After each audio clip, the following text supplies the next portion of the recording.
supply chains have become increasingly more complex in their own making, and this entangles having to switch around from the perspective of having an individual organization onto a more complex and broad spectrum. So it actually incurs that the actions taken by a specific company now have ramifications across the entire supply chain, and this is especially interesting and required in the sense of increasing the sustainability and increasing the green effects of the supply chain.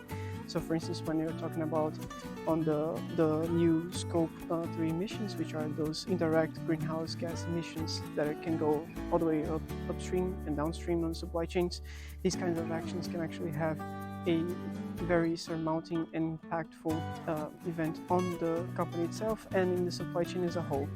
It's in such a way that the responsibility for actually having complex systems in place to ensure social and environmental conditions and actions taking place not only by your own company but by the organizations in which you are working with is an advantage.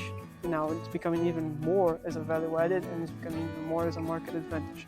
So it's also an urgent and complex issue in on itself. So in terms of having this debate on sustainability, we have many different academic perspectives on this. So you have, for instance, models that are related to closed-loop supply chains. You have models related to surplus networks that try to capture those actions and try to bridge the gap between how can one understand to design this environment and actually put into practice these kinds of actions. So in essence, collaboration has become a condition for implementing sustainability and resilience on your supply chain.